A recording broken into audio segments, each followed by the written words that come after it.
So for our next speaker, we have Dr. Pierre Martineau. He is founder and CEO of Martineau and Associates Incorporated company. They focus on design of computer vision systems and to monitor and analyze behavior of aquatic organisms. And he will give presentation under the title Remanent Imaging, a novel concept for imaging aquatic organisms. So please welcome Professor Martineau.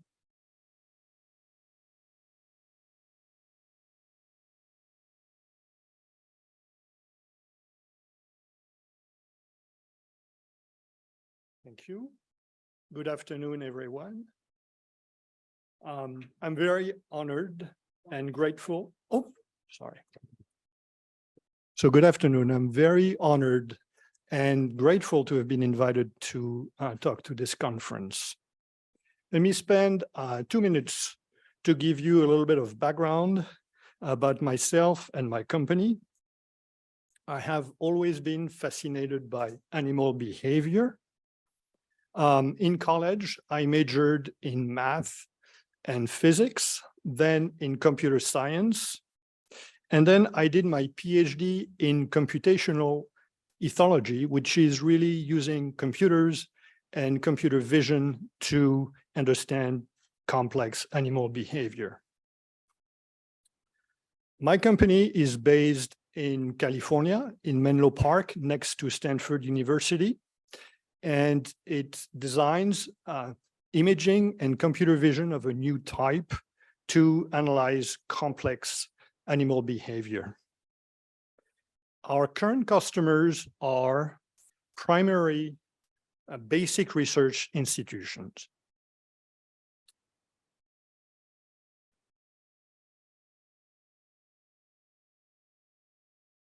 So my presentation will summarize a story that started in 2006.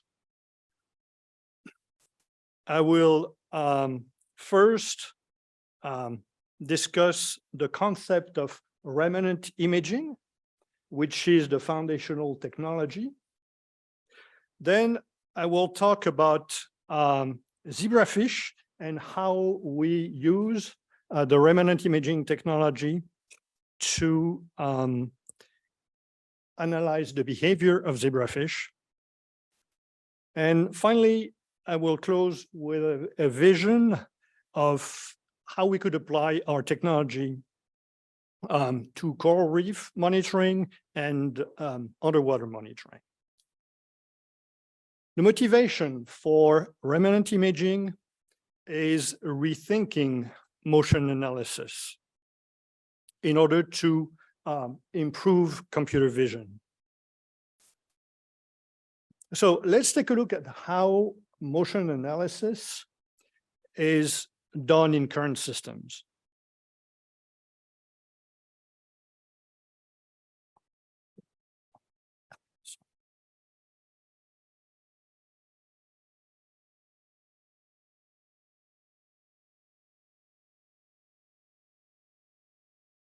Sorry, my stick was not in the computer, so I need to.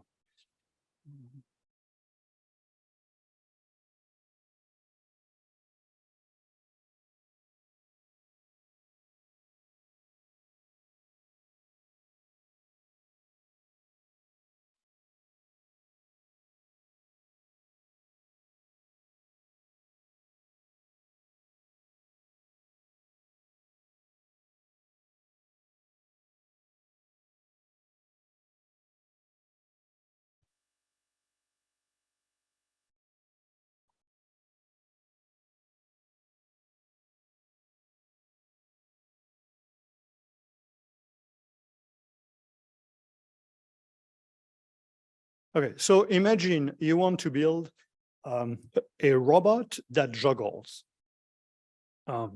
So what the robot needs to do first is to obviously see the balls, and using an artificial vision system, track the balls, anticipate their trajectories.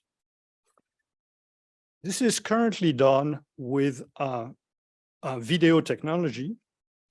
And as in cinema, video typically records sequences of snapshots and then replace them fast enough to create the illusion of motion. I call this paradigm snapshot imaging, taking a sequence of snapshots. Now, once we have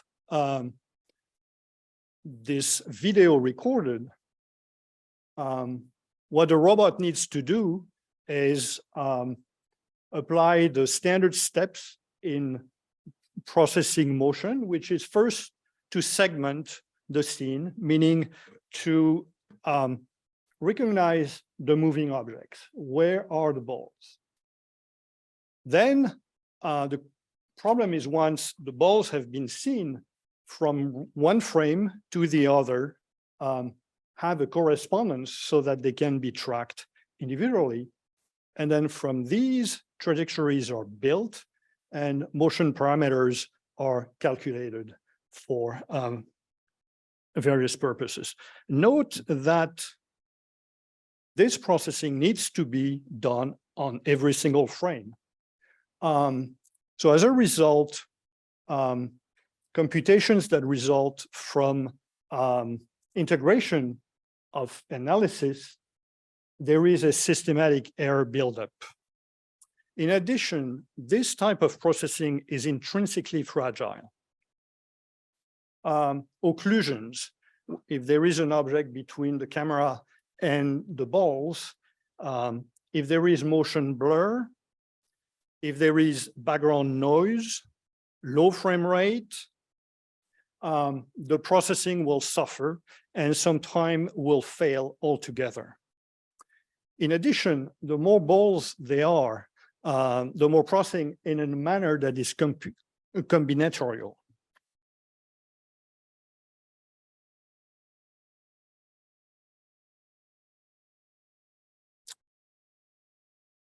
So I'd like to pause a second and look at the impact of frame rate on the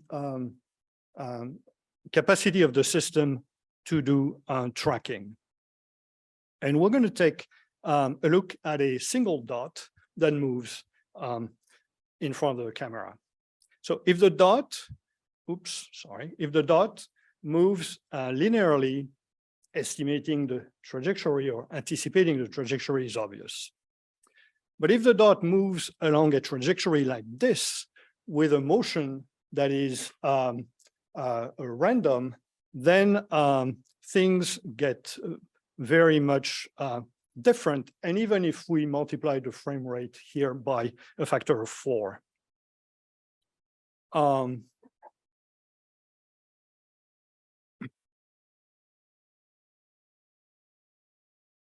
In addition, we could say, okay, let's augment the frame rate. But there is a law, the Nyquist law, that really connects frame rate and time resolution. And that will mean that there will always be situations where we won't be able to anticipate the future. And in particular, we will not be able to use predictive algorithm to anticipate the position of the ball. But now imagine that instead of taking a series of snapshots, we take a single photo of the moving ball, but we keep the camera exposed for the entire duration of what we've seen here. Sorry again. So this is what we would get. The ball would literally draw its own trajectory on the photo. And we would have a perfect record of that trajectory, including all the discontinuity points in speed in particular. And so what we do is we do this, and as soon as we have finished recording one frame, we start the second frame.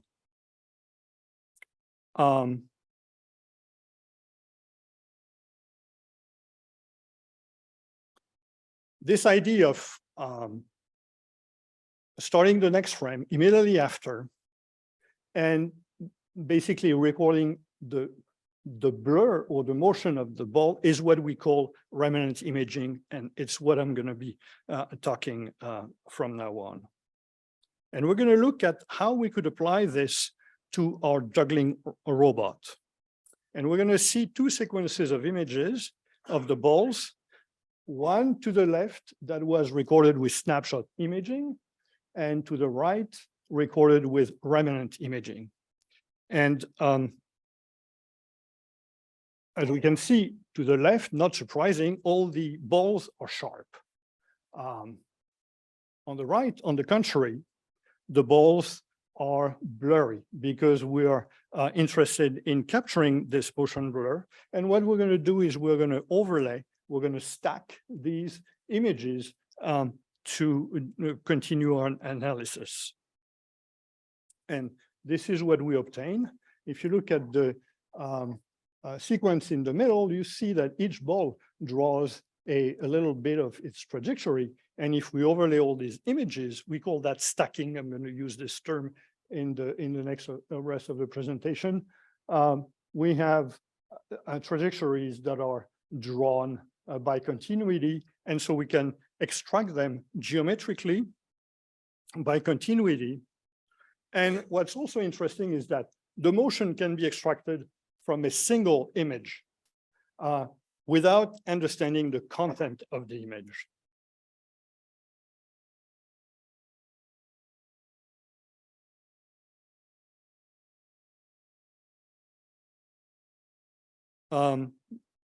This technique is intrinsically robust to blur, to low resolution, to low frame rate, and to illumination level, contrast, background noise, camera motion, etc. Now, if we compare the two techniques on analyzing the motion of the balls for guiding our juggling robot, we can see that the first two steps in snapshot imaging have been basically skipped, removed, and that the challenges that we discussed earlier have also been eliminated.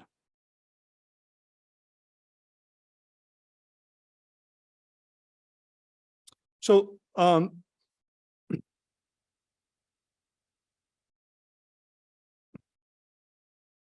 I need to say a word about artificial intelligence and neural networks in particular, because they are taking over standard computer vision. They have almost replaced standard computer vision for image recognition. Video processing still remains a challenge for neural networks. And so we're currently working to demonstrate that remanent imaging produce image sequences that are much easier to process by neural networks than those produced by snapshot imaging. If you think about neural networks as trying to mimic brain processes, as we just heard in the previous presentation, we can see how the image received by the eye resembles remanent imaging much more than snapshot images. We will also demonstrate that remanent imaging can be used to automatically annotate image sequences on which neural nets can be trained. The fact that when you stack images, the image from the past and the motion from the past remains on the image is the reason why we used remanent in remanent imaging to connotate this, this concept. Okay, now I'm going to talk about zebrafish. Zebrafish is a very important animal model used in medical research.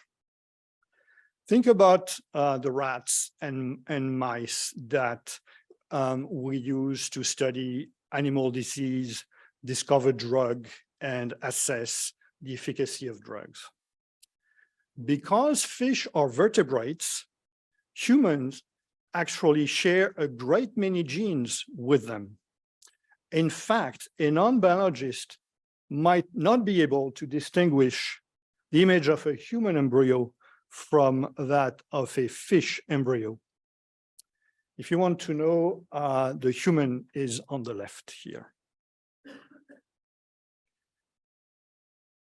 Zebrafish have a number of advantages over rodents. They are easy to maintain and reproduce abundantly and very fast. With CRISPR technology, we can now edit specific genes and do a whole range of experiments to investigate biological processes and human diseases. Adult zebrafish are typically kept in 2-liter tanks like these in I'm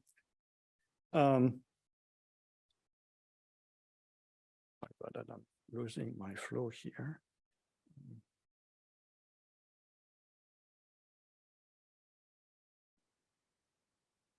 And these tanks are kept in fish facilities like this one. This is a fish facility at Stanford University with 2,000 tanks in it.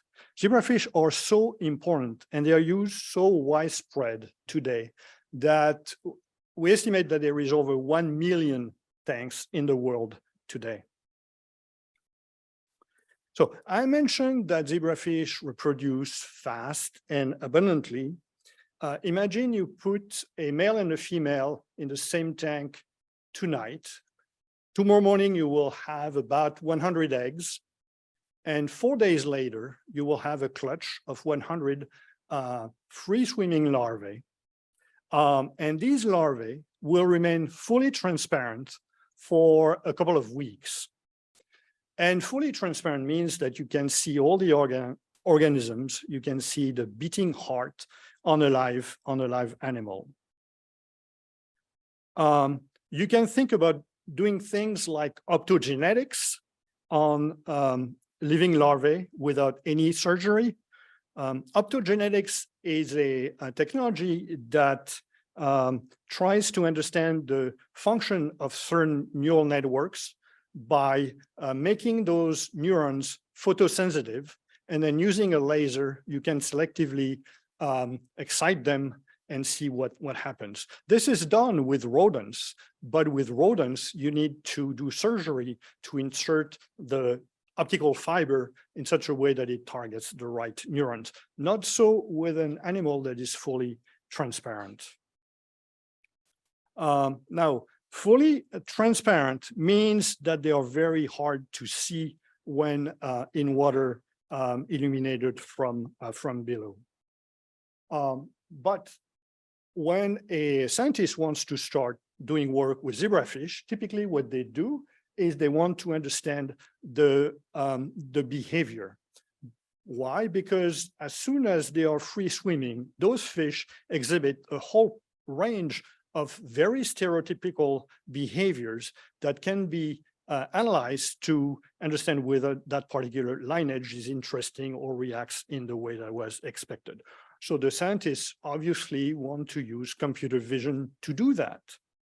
However, because they are transparent, there are no computer vision today that is able to work on zebrafish on a petri dish. What the scientists need to do is to transfer each fish individually in a 96, typically 96 well plate like this one, and record them.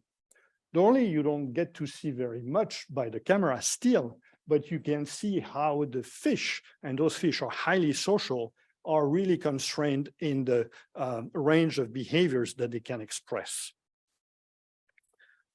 So we overcame this challenge by building an instrument, and we received funding from NIH. NIH is the National Institute of Health. It's our Ministry of Health. This instrument is able to work on entire clutch in petri dish. I will show you more precisely. You know, this is where the fish are inserted. and it can be operated openly here.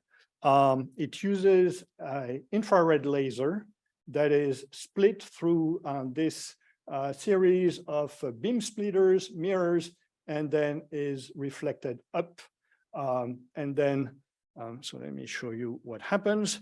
So this is the actual tank. It looks like a Petri dish, has the same water volume content Petri dish. It's inserted in this object here that receives the light here, and you can probably tell that there is a cone here that reflects that incoming light into a horizontal field.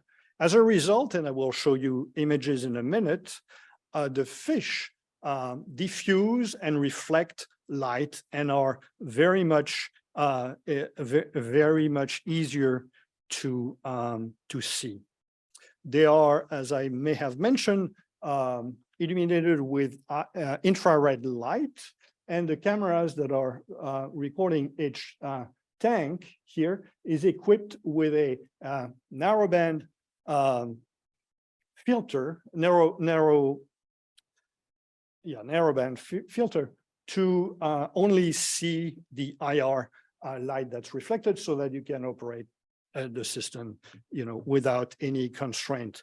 What you have to do today using the system with those multi-well plates is you have to insert that in a system that's completely closed, and so you can't really interfere with your fish. If you want to add food, for example, and we'll see that in a minute, you can't really do that. Here you can. You just insert your pipette and go.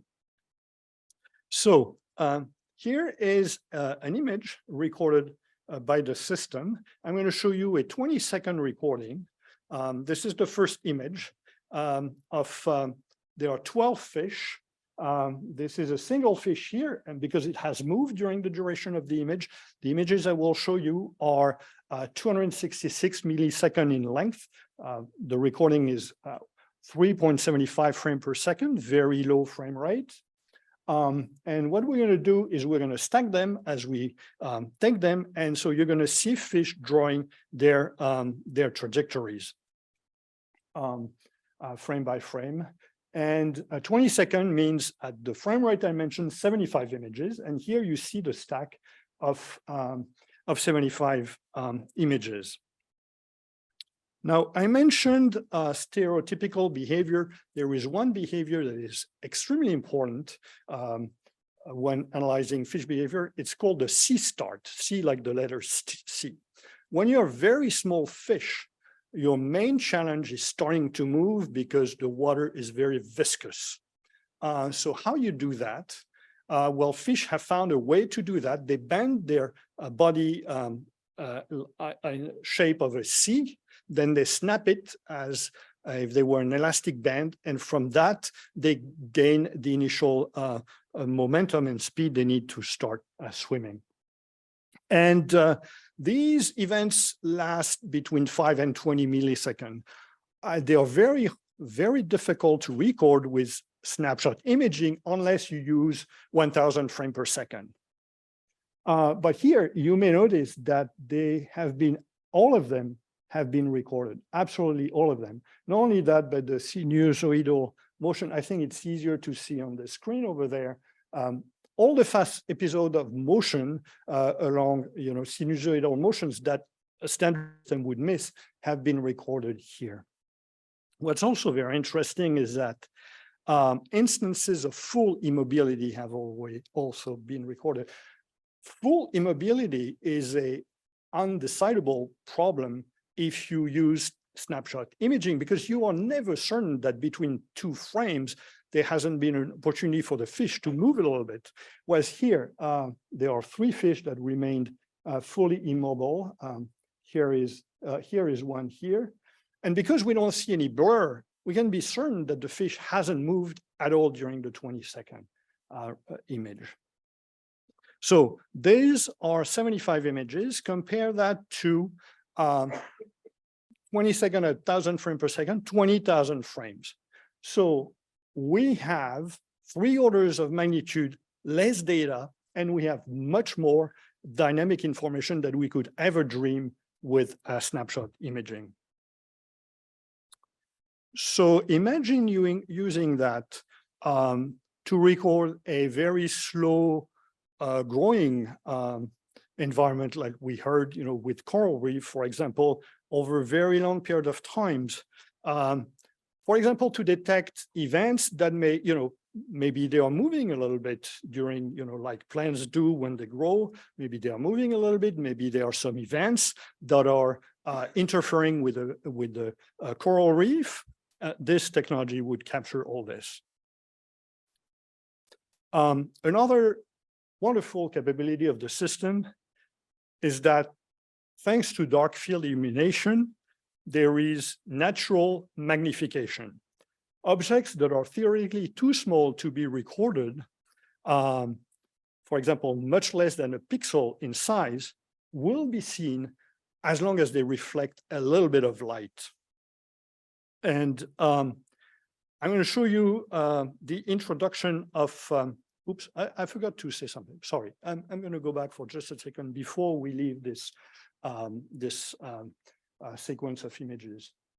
Another important aspect is that you can extract the trajectory by a simple geometrical analysis of the stack of images.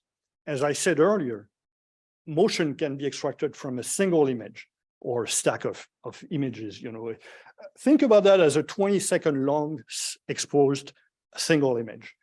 You can extract all the individual trajectories, and by the way, the immobile fish are shown here with a very simple geometrical consideration.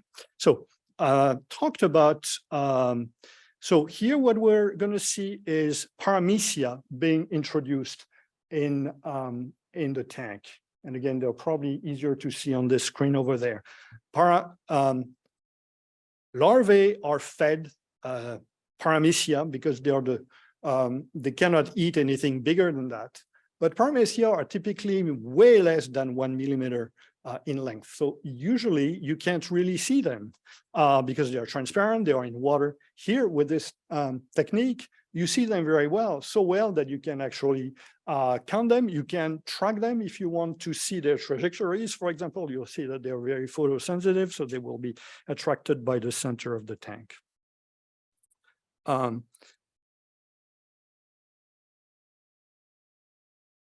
So I'm going to now move to adult because we have been funded by NIH to apply this technology to monitoring adult fish.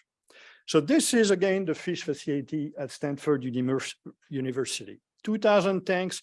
Imagine that in many of these tanks, they are highly precious lineage that have resulted from years of research crossing that are kept in this facility. Needless to say that the content is highly valuable and the health of those fish is very important.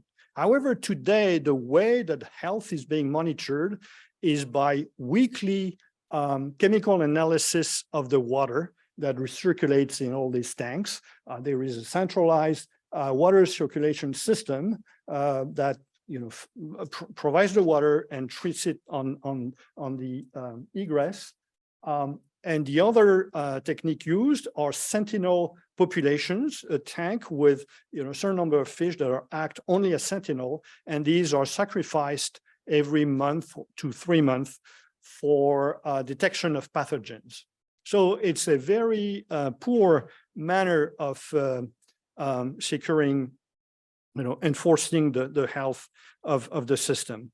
So what we have been funded to do is to apply remanent imaging to have a 24/7 monitoring of the behavior of the fish as a way to check their health. So this is the system that we have currently designed called Canary Tank to monitor a sentinel population. This gigantic beam expander here takes a laser, infrared laser, once again, so here you have inserted in this contraption one of the tank that I showed you earlier. There are 3 fish in it, and the laser light is reflected on this mirror, to illustrate, to illuminate in a horizontal manner the entire water column of this tank. In this manner, we have continuous 24/7 recording of the fish, and we produce daily emails like this one that summarize the light schedule, whether those fish slept or not sleep is a very important indicator of health. What time they were fed, how long they took to feed, to consume the prey, etc. So that's what we have now. And we are receiving additional funding to go beyond those initial data that are very important so that we can actually identify if there are pathogens that are affecting the behavior of the fish so that we can detect that as well in real time when it's still time to do something about it.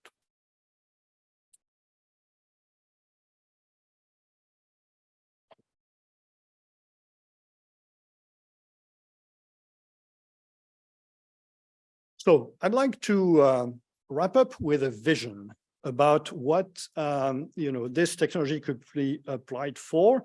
The first idea is obviously aquaculture.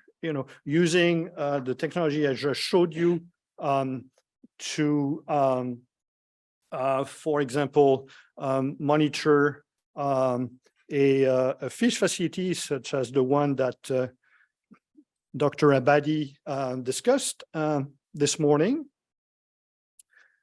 We can think about new process control methods, and actually that was the initial main focus. We currently have, we're in the process of testing a system in which two cameras look at the same scene through a beam splitter, basically. One is a Remanent Imaging camera, and the other one is either a high frame rate camera or a high resolution camera. And basically, this camera, high resolution, high frame rate, images the scene, and the Remanent Imaging camera decides what are the events worth keeping. So all the images that are happening outside of that are thrown, and there is no glut that is being formed. Another application that we're going to start working on is to control same setup, but the other camera is servo mounted, so it can move. The idea is to image in high resolution a fish that is moving, so not in a fixed manner. And the third application that also we're going to be working on is doing that with a laser so that we can do optogenetics in real time on a moving fish. But I think what I'm most excited about actually is the potential for marine and undersea applications of Remanent Imaging. Real-time analysis of water content and plankton detection and identification based on behavior, for example. Imagine looking at micro or mesoplankton with this system. You would be able to see coral larvae, maybe identify some of them based on behavior. And you could do that 24/7, given the low data footprint of this imaging technology in a constant manner. Again, leveraging the benefits that I've discussed before. This is my email. Please, I'll be happy to answer any question. Before I do that, I'd like to say shukran jazilan. Thank you very much to the KAUST Research Conference on Robotics and Autonomy, especially Dr. Professor Ferron, and the organizing, the splendid organizing committee, I should say. And also, I need to acknowledge the US National Institutes of Health, specifically the National Institute of Mental Health, and the Office of the Director of the National Institutes of Health, who have provided funding for all this work. And I'm happy to answer any questions.